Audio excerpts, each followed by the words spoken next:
교독하겠습니다. 제가 먼저 읽습니다. 그때 헤로드 왕이 손을 들어 교회 중에서 몇 사람을 해하려 하여 유대인들이 이 일을 기뻐하는 것을 보고 베드로도 잡으려 할새 때는 무교절 기간이라.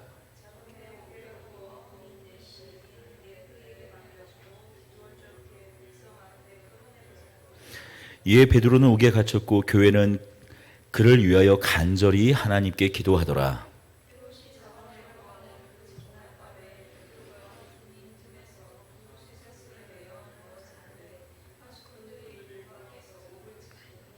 호련히 주의 사자가 나타나며 옥중에 광채가 빛나며 또 베드로의 옆구리를 쳐 깨워 이르되 급히 일어나라 하니 쇠사슬이 그의 손에서 벗어지더라.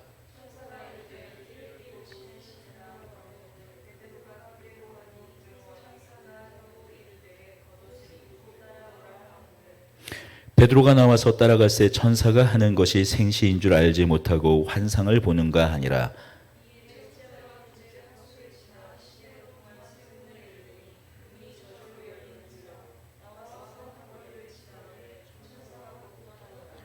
이에 베드로가 정신이 들어 이르되 내가 이제야 참으로 주께서 그의 천사를 보내어 나를 헤롯의 손과 유대 백성의 모든 기대에서 벗어나게 하신 줄 알겠노라 하여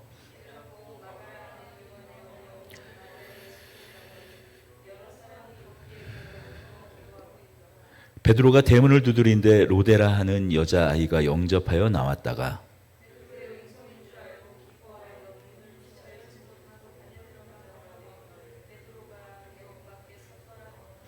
그들이 말하되 내가 미쳤다 하나 여자아이는 힘써 말하되 참말이라 하니 그들이 말하되 그러면 그의 천사라 하더라.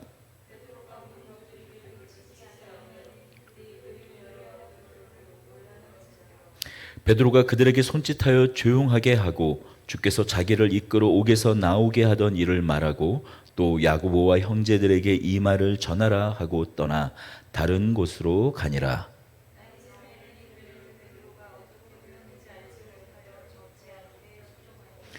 헤롯이 그를 찾아도 보지 못하매 파수꾼들을 신문하고 죽이라 명하니라.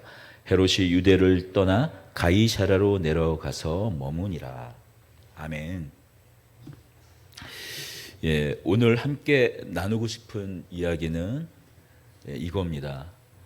왜 하나님께서 누구는 죽게 하시고 누구는 살게 하시는가 하는가? 왜 야고보는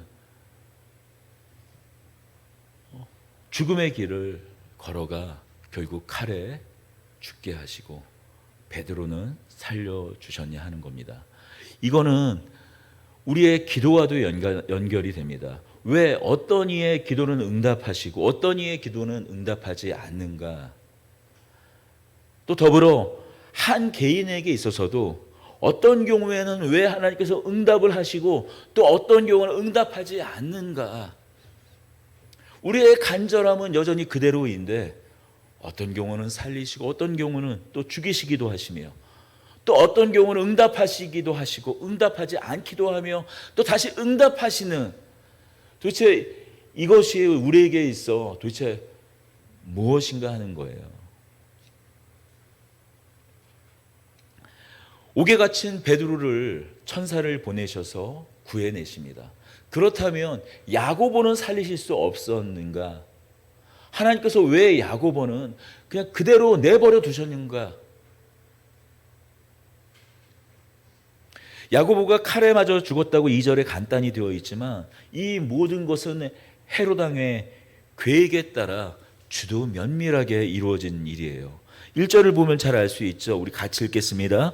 그때 헤롯 왕이 손을 들어 교회 중에서 몇 사람을 해하려 하여. 그때 헤롯 왕이 손을 들어 교회 중에 몇 사람을 해하려 하여. 여기에 등장하는 헤롯 왕은 이 신약 성경 특히 사복음서와 이 사도행전에서 헤롯 왕이라고 이렇게 그냥 간단하게 되어 있지만 같은 왕도 같은 헤롯인 경우도 있지만 다른 헤롯인 경우가 더 많습니다. 여기에 등장하는 왕은 헤롯 대왕이 아니에요. 예수님께서 태어나셨을 때 메시아가 났다라는 소식을 듣고 온 동방박사의 이야기를 듣고 베들레헴에 있는 2살 아래의 아기들은 모두 죽였던 그 왕은 헤롯 대왕입니다. 또 예수님께서 십자가에 돌아가시기 전날 그 신문했던 새벽에 신문했던 그때 헤롯 왕은 헤롯 안티파스예요. 지금 여기에 등장하는 헤롯 아그리빠의 숙부입니다. 삼촌이에요. 그리고 여기에 등장하는 왕은 우리가 헤롯 대왕이라고 하는 예수님께서 태어났을 때 베들레헴에 있던 모든 아이를 2살 아래 터울의 아이들을 다 죽였던 그 헤롯 대왕의 손자예요. 이 헤롯 아그리빠는 어렸을 때 이 죽음을 피해서 당시 아주 이 헤롯 왕가가 복잡하게 권력 그 다툼의 시기였기 때문에 어렸을 때 로마에서 자라납니다.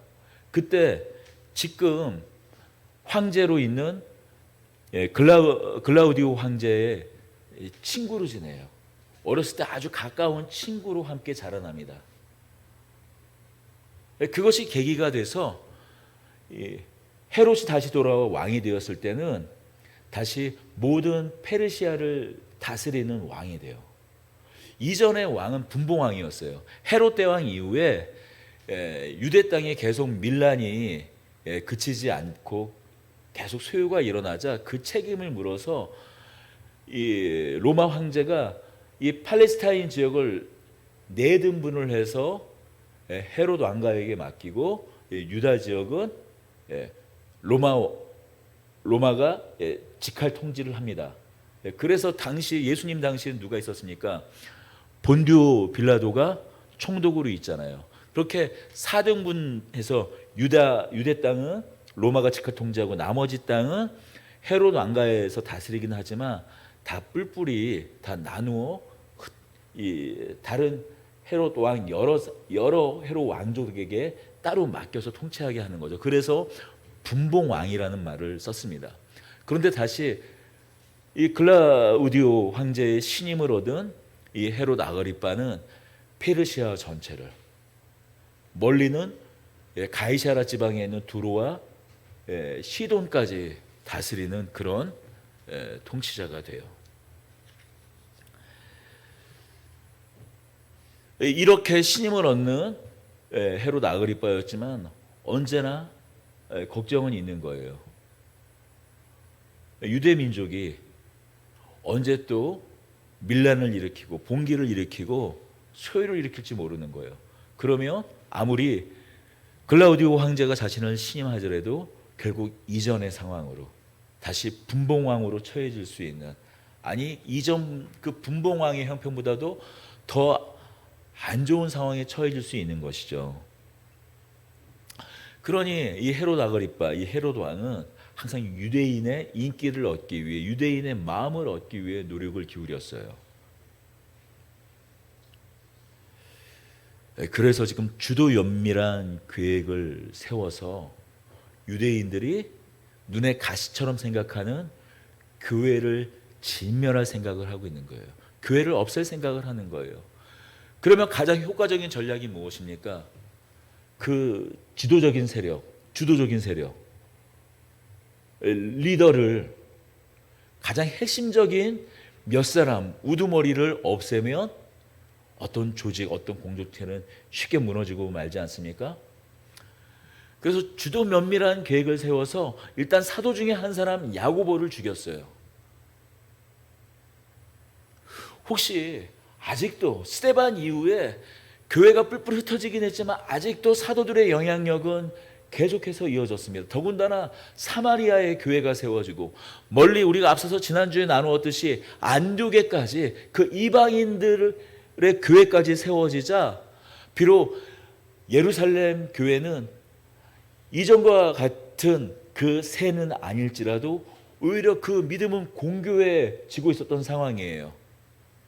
그러던 차에 혹시 또 이 예수 믿는 도를 따르는 유대인들은 또 소요를 일으키고, 아니 기존에 있던 유대교를 믿는 그런 전통 유대인들조차도 혹시라도 거리끼 할까봐 염려하고 있었던 때에 그 계획을 실행시켰을 때 2절에서 말하는 것처럼 오히려 이 일을 기뻐합니다. 자신의 전략이 계획이 주요했음을 알았어요. 그래서 베드로도 옥에 가둡니다.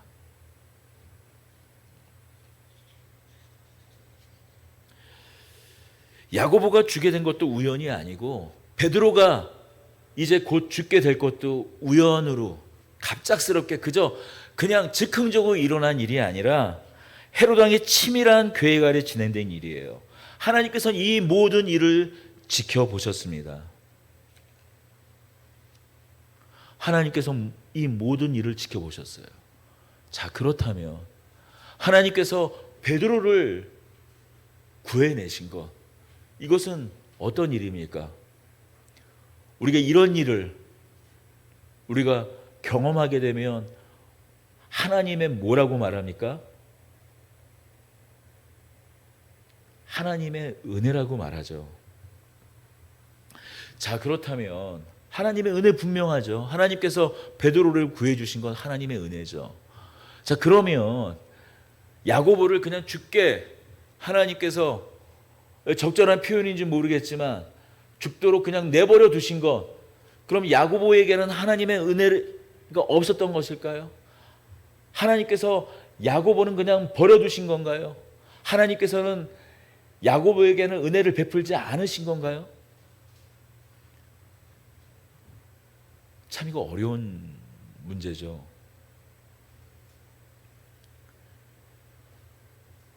목사 안수를 받기 전에 강도사고시를 봤을 때가 기억이 납니다. 한참 오래전의 일이죠.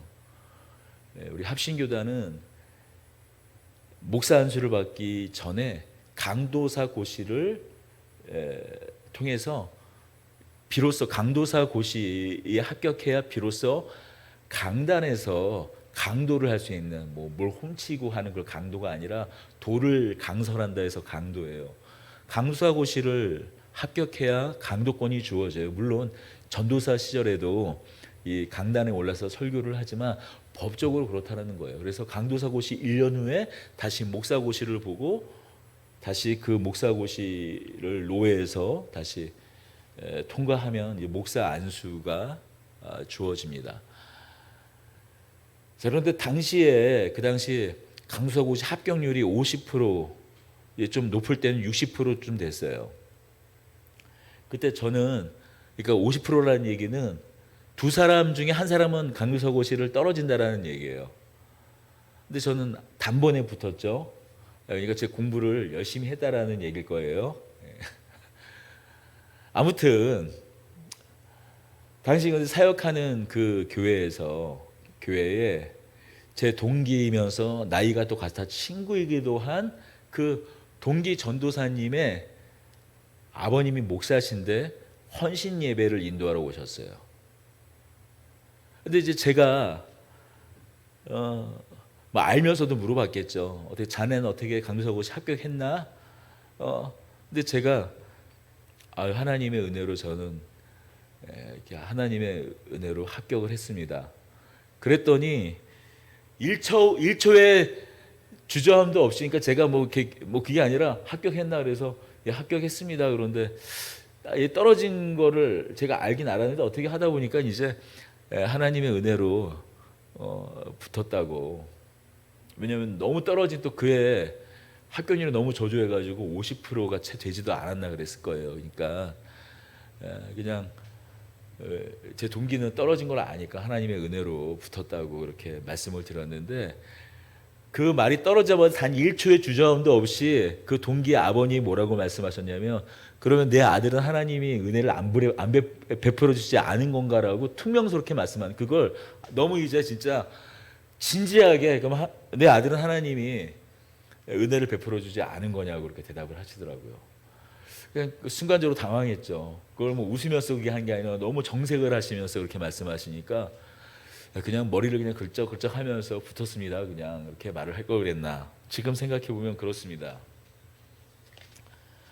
또 그 목사님도 그러죠. 그냥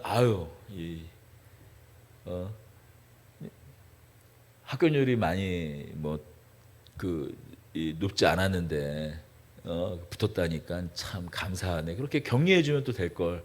그 대놓고 자기 아들은 떨어졌다고 그게 퉁명스럽게 또 대답할 건 또 뭡니까? 많은 우리가 하나님의 은혜를 이야기할 때 그 목사님은 그렇게 투명스럽게 말했지만 아니 근데 그게 실제로 우리가 신자들이 하나님의 누군가가 경험한 하나님의 은혜를 우리가 또 다시 들을 때 보이게 되는 반응이기도 한 거예요. 나는 저 사람은 저렇게 기도해가지고 기도가 응답이 되었는데 나는 이 질문이 언제나 뒤이어서 나온다라는 얘기죠. 우리가 이 문제를 잘 짚고 넘어가야 합니다. 우리가 하나님께서 은혜를 베풀어 주셔서 이렇게 되었습니다. 이런 결과가 있었습니다. 이런 응답을 받았습니다라는 말을 해요. 물론 맞는 이야기입니다. 맞는 말이에요. 하지만 조심해서 생각해 봐야 할 지점이 바로 이 지점이에요. 똑같은 상황, 똑같은 간절함, 똑같은 믿음의 자리에서 어떤 이는 응답을 하시고 어떤 이는 응답을 하지 않으시고 어떤 이는 응답을 하지 않고 어떤 이는 응답을 하시는, 어떤 이에게는 도움의 손길이 주어지고 마치 어떤 이에게는 하나님이 외면하시는 것 같은 일이 있는데 도대체 우리가 그것을 어떻게 바라봐야 하냐는 거죠. 아니 그게 오늘 우리가 살아가는 신자들의 현실 아닙니까? 경험하게 되는 일이에요. 그러니 우리가 이런 얘기를 하잖아요. 잘 모르겠다고. 잘 모르겠다라는 그 말이 여러 가지가 있는 거죠. 내 믿음이 진짜 믿음인지 잘 모르겠다라는 것, 하나님이 계시는지 잘 모르겠다라는 것, 예수님이 정말 우리의 구원자이신지 모르겠다라는 것, 아니 2000년부터 아니 아브라함 때부터 있었던 그 믿음의 역사가 정말 믿음이 맞는지, 내가 정말 제대로 된 종교를 믿고 있는 건지 제대로 된 신앙을 믿고 있는 건지, 우리가 믿는 이 기독교 신앙이 참 종교인 건지 그걸 다 싸잡아가지고 얘기하는 거죠. 잘 모르겠다고. 이런 일을 여러 차례 겪게 되면 우리는 참 잘 모르겠어가 됩니다.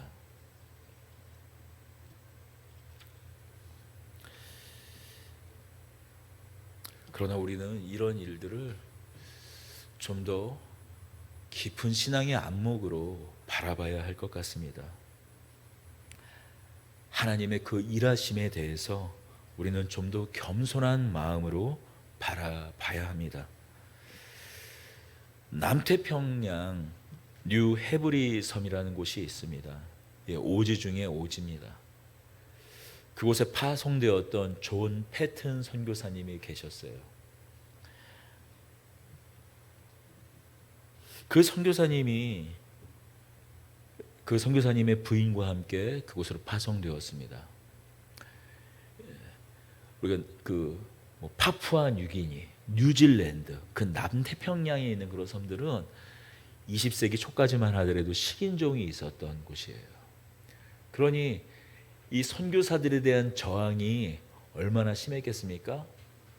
그런데 지금 이 존 패튼 선교사님이 그렇게 또 아주 20세기 초에 파송되지는 않은 최근에 파송된 선교사님입니다. 그 뉴 헤브리 섬, 그곳에 있는 부족들이 선교사님을 못마땅히 여겨가지고 그 선교사님의 집과 그 부부를 죽이려고 작정하고 횃불을 들고 다 불태워 죽이려고 작정하고 그 집으로 갔어요. 그 소식을 전해 듣고 존 패튼 선교사님과 그 사모님이 무엇을 했겠습니까? 사는 것도 하나님의 뜻이요 죽는 것도 하나님의 뜻이다 라고 생각하고 그냥 가만히 있었을까요? 아니요. 밤이 맞도록 밤이 새는 그 동안 내내 간절히 하나님의 도우심의 손길을 구원해 달라고, 이 위기로부터, 이 죽음의 위기로부터 구원해 달라고 간절히 기도했어요. 동이 텄습니다. 밖이 조용해지는 거예요.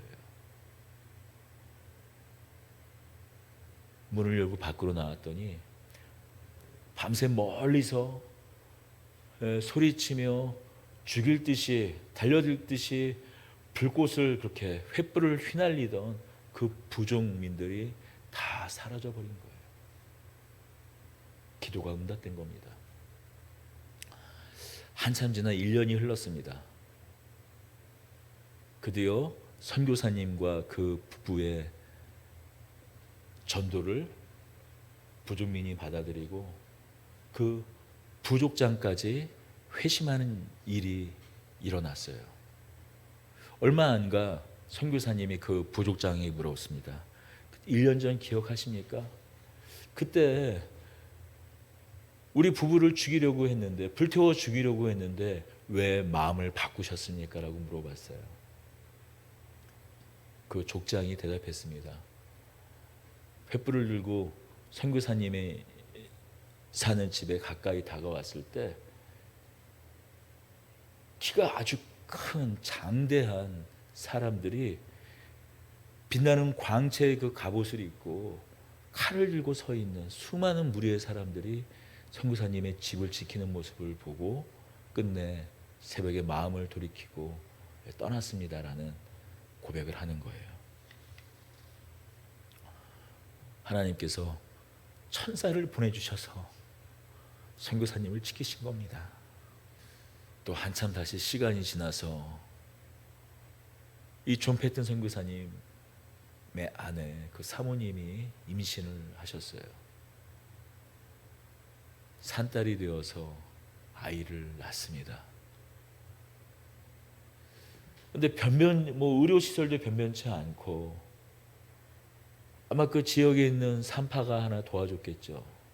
그런데 해산의 고통을 이겨내지 못하고 사모님이 돌아가셨어요. 그리고 태어난 아기조차도 17일 뒤에 죽고 말았습니다. 선교사님이 그 아내를 묻자마자 다시 손수 삽을 떠서 그 아기를 그 멀리 이국만리, 그래서 주의 복음을 전한다라는 그 마음을 가지고 그 먼 곳까지 왔거늘 아내를 떠나보낸과 동시에 그 태어난 아기마저도 떠나보냈습니다.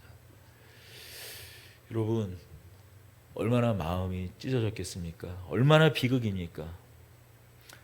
앞서서 부족문의 그 테러에 천사를 보내셔서 그 부부를 지켜내셨던 하나님이 그 사랑하는 아내, 그 선교사님을 쫓아 남태평양의 그 영혼들을 구원하겠다고, 주의 복음을 전하겠다고, 예수를 전하겠다고 함께 따라온 그 사모님은, 그 선교사님의 부인은 지켜내실 수 없었던 하나님이십니까?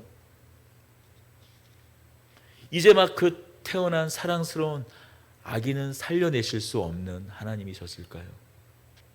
아내와 아기 모두 살려내실 수 있는 하나님이신 것을 존 패튼 선교사님은 너무나 그 앞서의 경험을 통해서도 잘 알고 있었을 거예요.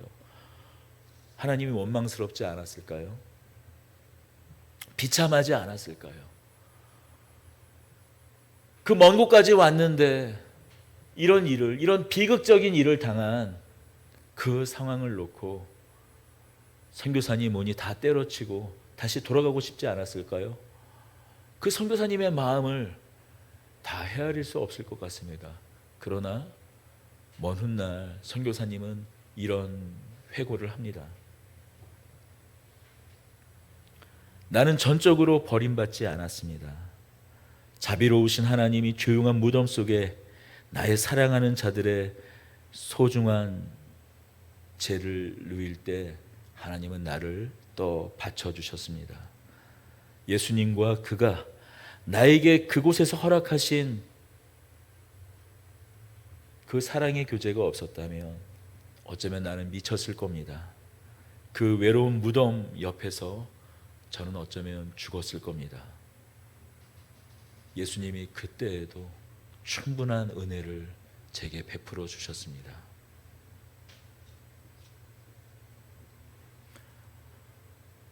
하나님이 함께 계시고 하나님이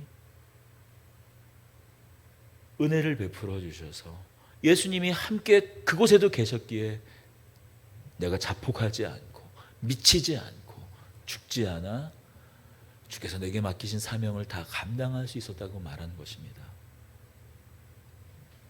결국 존 패튼 선교사님은 그곳에 남아서 선교 사역을 계속하셨고 결국 하나님 나라의 큰 추수 그 열매를 거둡니다.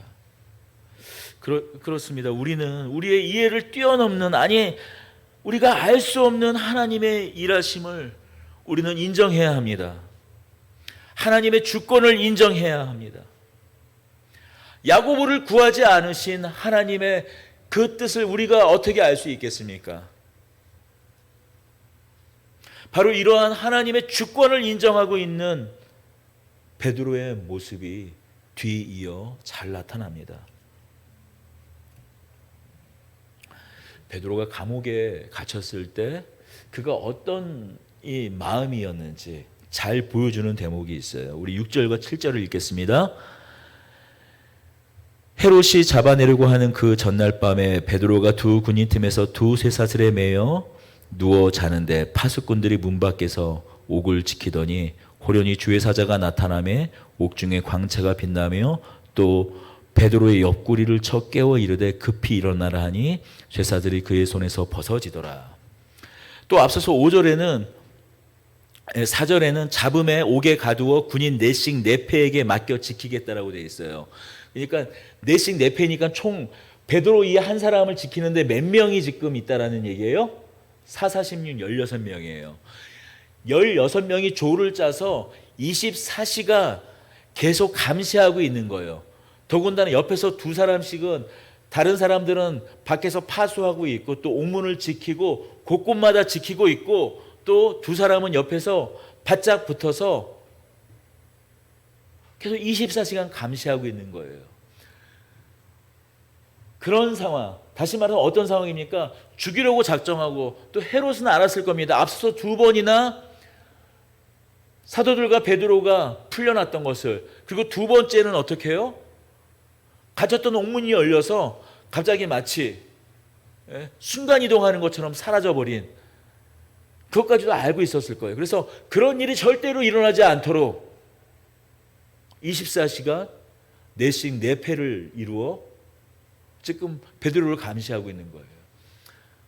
이제 야고보처럼 베드로도 죽는 일만, 더 이상 이제 어떤 기대도 할 수 없는 상황입니다. 이런 상황 가운데 베드로는 어떻게 하고 있습니까? 이 말이 딱 적당한 것 같아요. 퍼질러 다 자고 있어요.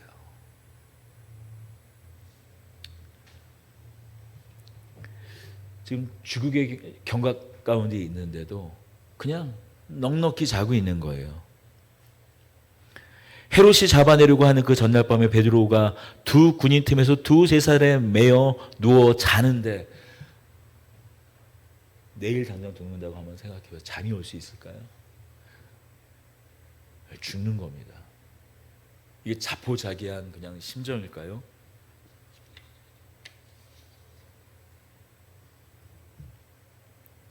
얼마나 베드로가 깊게 잠이 들었는지, 편안하게 그냥 깊게 잠들었는지 천사가 그 옆구리를 쳐 깨웠다고 되어 있어요. 여기서 천사가 그 옆구리를 쳐 깨웠다고 했을 때 옆구리를 치다라는 이 단어는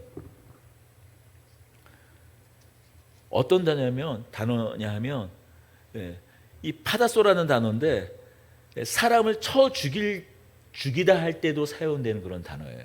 그러니까 그냥 그래서 천사가 그냥 툭툭 일어나 베드로 하고 친 게 아니라 옆구리 진짜 갈빗대가 부러질 정도로 세게 쳐서 깨웠다라는 겁니다.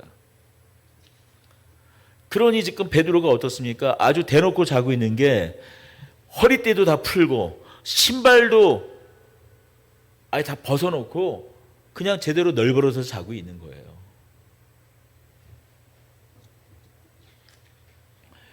하나님의 주권을 인정할 때 이러한 담대함이 나옵니다. 이래 일비하지 않아요. 우리에게 이런 믿음이 있기를 바라요. 다니엘서에 등장하는 다니엘의 세 친구 사드락, 메삭, 아벳느고가 가지고 있었던 믿음도 그러한 믿음이었어요. 느부갓네살 왕이 금신상을 세우죠. 그리고 그것에 모두 절하게 합니다.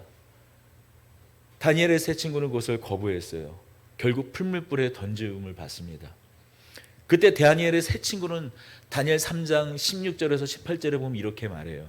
제가 그 말씀을 읽어드리겠습니다. 느부갓네살이여, 우리가 이 일에 대하여 왕에게 대답할 필요가 없나이다. 만일 그럴 것이면 왕이여, 우리가 섬기는 우리 하나님이 우리를 극렬히 타는 풀물불 가운데서 능히 건져내시겠고 왕의 손에서도 건져내시리이다. 그리 아니하실지라도 왕이여, 우리가 왕의 신들을 섬기지도 아니하고 왕의 세우신 금신상에 절하지도 아니할 줄을 아옵소서. 그리 아니하실지라도 우리의 하나님은 살아계신 하나님이고 권능의 하나님이십니다. 그래서 능히 우리를 그의 뜻 가운데 원하신다면 우리를 건져내실 하나님이세요. 그러나 그리 아니하실지라도 우리는 왕의 신들을 섬기지도 아니하고 그 세운 신상 가운데서도 절하지 않겠다고 말합니다. 그리 아니하실지라도. 왜 그들의 마음 가운데 간절함이 없었겠어요? 살고자 하고 싶은 욕심이 없었겠어요? 그 앞에 선 그 가만히가 아니라, 그 용광로가 아니라, 풀무불이 아니라 그 앞에 서기만 해도 다 타버릴 정도의 뜨거운 열기를 보면서 왜 두려움이 없겠어요? 하지만 우리를 살리시지 않는다고 하여도 하나님이 하나님 아니신 것이 아니고, 또한 하나님께서 능히 우리를 살리실 수 있는 하나님이시되 그리 아니하실지라도 나는 하나님을 포기하지 못합니다. 하나님의 하나님 되심을 우리는 포기하지 않을 겁니다. 그 어떤 신에게도 절하지 않을 겁니다라고 말합니다. 이러한 담대함은 하나님의 주권, 하나님의 하나님 되심, 우리는 하나님의 하나님 되심을 바로 하나님의 영광이라고 말해요. 우리는 멋들어지게 어떤 우리가 시상식에 오를 때 나의 자랑, 나의 어떤 자랑, 어떤 나의 어떤 감사의 그냥 제목이 있을 때 그때서야 비로소 하나님께 영광을 올려드린다고 하지만 아니요. 그러면 나에게 아무런 감사의 제목과 아무런 일이 없다면 하나님의 영광은 없는 것입니까? 아니요. 언제나 하나님은 하나님의 하나님 되심을 지니고 계신 분이에요. 그래서 그것을 우리가 하나님의 영광이라고 합니다. 여러분, 우리가 가장 어떤 한 인격체가 가장 그의 온전한 인격 그 자체를 발현하고 있을 때 됨이라고 말하잖아요. 됨됨이라고 말하잖아요. 이런 표현이 적당할지 모르지만 하나님의 됨됨이, 하나님의 하나님 되심, 하나님의 성품이 온전히 다 드러난 때 그것이 바로 나는 스스로 있는 자라 말씀하신 하나님의 영광이고 하나님의 주권입니다. 그래서 사도 바울은 고린도전서 1장 25절에서 이렇게 말하기도 합니다. 하나님의 어리석음이 사람의 지혜보다 더 지혜롭고 하나님의 약함이 사람의 강함보다 더 강하다고 이야기합니다. 왜 야고보는 그렇게 내버려 두셨는지 우리는 알 수 없어요. 베드로는 왜 살리셨는지 알 수 없습니다. 야고보는 베드로보다 좀 더 능력이 없고 부실한 사도여서 그냥 죽도록 내버려 두셨을까요? 아닐 거예요. 아직 베드로는 할 일이 많아서 살려두셨을까요? 아닐 겁니다. 그 이유를 우리는 알 수 없어요. 아마 우리가 천국에 가서도 하나님과 얼굴과 얼굴을 마주 볼 때도 하나님이 그 이야기를 해주실 것 같지 않아요. 우리는 하나님의 주권을 인정할 때 비로소 고백할 수 있는 그 믿음, 그 배짱이 나오게 됩니다. 하나님이 힘이 없어서 능력이 모자라 구하지 않음이 아니라는, 우리가 알 수 없는 그 미지의 부분은 말 그대로 믿음의 영역으로 남겨놓는 것이야말로 바로 믿음입니다. 베드로가 천사의 도움으로 모든 파수꾼을 지나쳐 거리로 나왔을 때 드디어 이렇게 고백합니다. 우리 11절입니다. 같이 읽겠습니다. 이에 베드로가 정신이 들어 이르되 내가 이제야 참으로 주께서 그의 천사를 보내어 나를 헤롯의 손과 유대 백성의 모든 기대에서 벗어나게 하신 줄을 알겠노라 하여. 어떻게 보면 마치 베드로가 자포자기 했는데 풀려나서 감격스러워서 말한 것 같이 이렇게 보이기도 하지만 이것은 헤롯의 손에 죽었어도 감사해요. 이제 산 것도 감사라는 고백입니다. 베드로가 잡혀 돌아왔을 때 보이는 교회의 반응도 우리는 오해하고는 해요. 베드로가 다시 돌아와서 간 곳은 마가의 어머니의 집에 있는 그 다락방이었어요. 그곳에서 예루살렘에 있는 모든 교회가 기도했지만 더 특별히 이 마가의 다락방, 마가의 어머니의 다락방에서 기도했었습니다. 마가의 이 다락방은 어떤 곳이에요? 오순절날에 성령 강림이 일어났던 곳 아닙니까? 그러니 물론 예루살렘의 온 성도들이 각각 저마다 자신의 어떤 그런 골방에서 처소에서 힘을 다하여 기도했겠지만 더 특별히 아마도 그때 오순절 성령의 강력한 역사를 경험했던 제자들은 다시 그곳에서 주의 성령께서 도우실 것을 간구하며 간절히 그곳에서 모여 기도했어요. 베드로는 그곳에 갔습니다. 문을 두드렸어요. 로데라는 여자아이가 베드로의 목소리를 들었습니다. 깜짝 놀랐어요. 너무나 기뻤어요. 기뻤던 나머지 베드로에게 문을 열어주는 것조차 까먹고 제자들에게 갔습니다. 제자들은 베드로가 돌아왔다는 사실을 믿지 않아요. 오히려 그건 네가 어떤 환청을 들었거나 아니면 베드로의 천사, 여기서 말하는 그의 천사가 와서 두드린 거라고 얘기를 하는 거예요. 마치 이 모습을 보면, 이 장면을 보면 우리 이렇게 생각할 수 있습니다. 기도 따로 믿음 따로.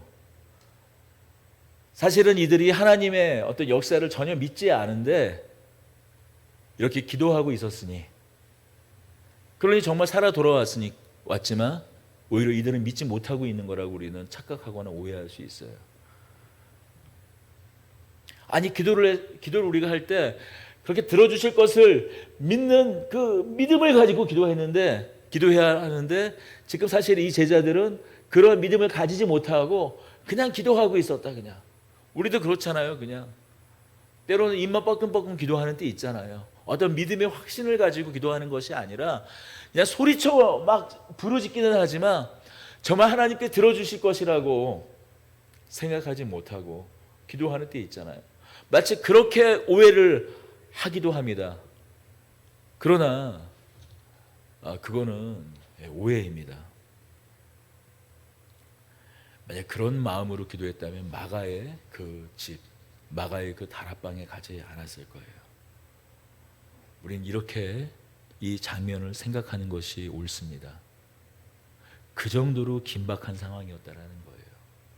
앞서서 사도들과 베드로가 투옥됐었던 그 두 번의 투옥 경험은 종교 권력에 의한 제사장 가문들에 의한 유대 종교 기득권을 갖고 있는 헤게모니를 장악하고 있는 제사장 그 그룹에 의해서 투옥된 거였다면 이젠 종교 권력을 뛰어넘는, 아니 이전에 어떤 마치 헤롯 대왕 때의 그 권세를 온전히 다 회복한 지금 헤롯 아그리빠가 다시 좀 더 자신의 그 권력 기반을 더 다잡고자 자신의 정치적인 명운을 걸고 지금 야고보를 죽이고 베드로를 투옥시켜서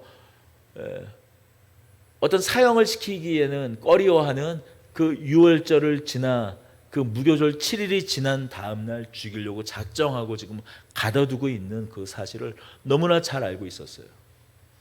그냥 제사장들의 어떤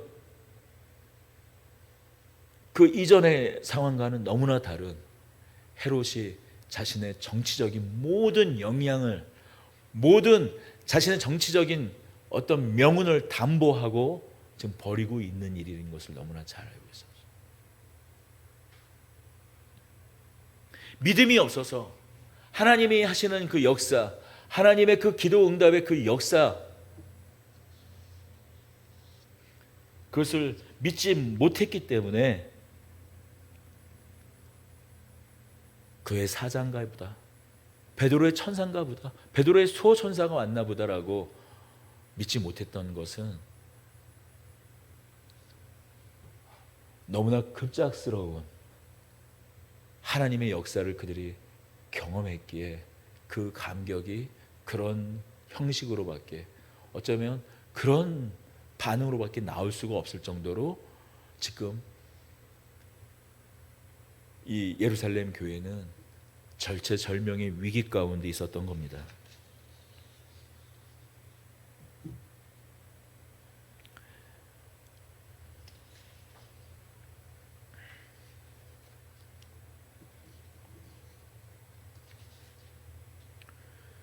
우리가 오늘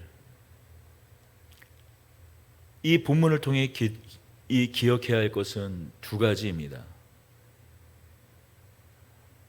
우리는 하나님의 주권, 하나님의 지혜, 하나님의 신비를 인정해야 합니다. 그러나 우리가 또 한 가지 기억해야 할 것은 바로 이것이에요. 기도의 강력이에요. 다시 한번 말씀드립니다. 오늘 우리가 이 본문을 통해서 기억해야 할 것은 두 가지예요. 우리는 하나님의 주권을 인정해야 합니다. 하나님의 지혜를 인정해야 돼요. 우리의 미련함보다, 하나님의 미련함이 우리의 지혜보다 더 높고, 우리의 하나님의 그 가장 약하심이 우리의 강함보다 강하신 그 하나님의 지혜를 기억해야 하며, 또한 하나님의 신비를 인정해야 합니다. 더불어 또 한 가지 우리가 기억해야 할 것은 바로 기도의 강력이에요.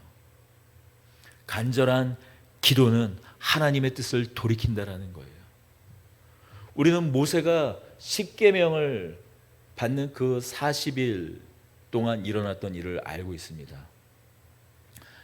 모세가 시내산에 올라 십계명을, 그 40일 동안 금식하며 십계명을 받고 있는 그 순간 이스라엘 백성들은 금송아지를 만들어 이것이 우리를 인도하여 낸 여호와라고 그 앞에서 음란하니 춤을 추며 우상 숭배를 했어요. 하나님께서 모세에게 말씀하십니다. 내가 너를 통하여 큰 나라를 이루겠다고 말씀하세요. 이스라엘을 다 진멸하고 내가 너를 통하여 큰 나라를 이루겠다고 말씀하세요. 그때 모세는 이스라엘 백성을 위하여 중보합니다. 기도합니다. 출애굽기 32장 14절을 보면 이렇게 말씀하세요. 여호와께서 뜻을 돌이키사 말씀하신 화를 그 백성에게 내리지 아니하시니라 라고 되어 있어요. 하나님께서 뜻을 돌이키셨다라는 말씀은 무엇입니까? 하나님의 마음을 바꾸셨다라는 거예요. 신명기 9장 16절에서 18절에는 이 모세가 했던 그 기도의 내용이, 그리고 그가 어떻게 기도했는지 더 자세히 나왔습니다. 내가 본즉 너희가 너희 하나님 여호와께 범죄하여 자기를 위하여 송아지를 부어 만들어서 여호와께서 명하신 돌을 빨리 떠났기로 내가 그 돌판을 내 두 손을 들어 던져 너희 목전에서 깨뜨렸노라. 그리고 내가 전과 같이 40주 40야를 여호와 앞에 엎드러져서 떡도 먹지 아니하고 물도 마시지 아니하였으니 이는 너희가 여호와의 목전에 악을 행하여 그를 경노하게 하여 크게 죄를 지었음이라. 무슨 얘기입니까? 십계명을 받을 때 40일, 그리고 이스라엘 백성들이 죄를 지어 그들을 용서하게 해달라고, 그들을 진멸하지 말라고 다시 40일, 또한 며칠이에요? 80일을 금식하신 거예요. 내가 전과 같이 40주야를 다시 떡도 먹지 아니하고 물도 마시지 아니하고 금식했다라고 간절히 기도했다고 말씀하고 있어요. 사생결단, 죽으면 죽으리라 하는 기도를 한 거예요. 그때 어떤 역사가 일어났다고요? 하나님께서 마음을 돌이키십니다. 여러분, 기도에는 능력이 있어요. 하나님의 주권과 우리의 간절한 기도, 이것은 충돌하는 것이 아니에요. 어차피 하나님은 하나님 뜻대로 하실 터니까, 아니 살리시면 살리시고 죽이시려면 죽이겠지. 그러니까 우리가 기도를 왜 하느냐? 여러분, 생각보다 그렇게 생각하는 사람들이 많이 있습니다. 어떤 때는 기도해도 안 되고, 어떤 때는 기도하면 또 응답이 되고, 그러한 일을 겪다 보면 또 내가 그렇게 기도할 때는 하나님께서 응답하시지 않으시더니 어떤 사람의 기도는 또 응답하시는 것, 그것을 우리가 여러 번 신앙생활하다가 지켜보면 말 그대로 하나님의 주권을 인정하게 돼요. 그러나 이런 간절한 기도, 강력한 기도, 이런 생과 사를 가르는 그런 기도는 우리가 하지 않습니다. 그러나 성경 여러 곳에서 하나님의 이러한 주권과 하나님께서 뜻을 돌이키는 이것은 충돌하지 않는다고 얘기합니다. 히스기야 왕이 병이 들었어요. 그가 기도했을 때 어떻게 됩니까? 하나님께서는 그의 수명을 연장해 주지 않으시니까, 하나님께서 뜻을 바꾸시고 그의 계획을 바꾸셔서 그의 수명이 연장되었음을 보여주시기 위해 해를 뒤로 물러가게 하셔서 시간까지 늦추시지 않으셨습니까? 성경은 말합니다. 하나님의 궁극의 뜻은 신비와 같이 가려져 있지만 우리의 간절한 기도를 통해 하나님은 응답하시고 직접적으로 개입하시고 간섭하신 하나님인 것을 말씀합니다. 하나님의 주권과 우리의 기도는 전혀 충돌하지 않는다. 하나님의 궁극의 뜻은 정해져 있지만, 그러나 그 궁극의 뜻은 성경을 통해서 우리가 미루어 보건대 우리의 간절한 기도를 통해서 또한 하나님의 그 궁극의 뜻이 나타나게 됨을 우리는 보게 됩니다. 어쩌면 우리 더드림 교회도 이러한 기도 앞에 서야 할 때인 줄 믿습니다. 그리 아니하실지라도의 하나님은 오늘도 여전히 우리의 하나님이십니다. 그리 아니하실지라도 하나님이시고 그리 하실지라도 하나님이십니다. 이러한 간절한 믿음을 가지고 기도하기를 멈추지 않는 저와 여러분들이 되기를 바랍니다. 기도하겠습니다. 은혜와 사랑의 주님, 우리는 이 땅을 살아가면서 하나님의 뜻을 다 알지 못합니다. 많은 부분 가리워져 있습니다. 그럼에도 우리가 오늘을 넉넉함으로 감사로 살아갈 수 있는 것은 오늘 우리의 믿음이 신비인 줄로 믿습니다.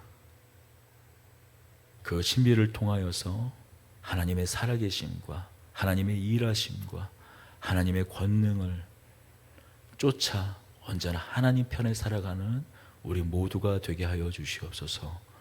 우리 주 예수 그리스도의 이름으로 기도드립니다. 아멘.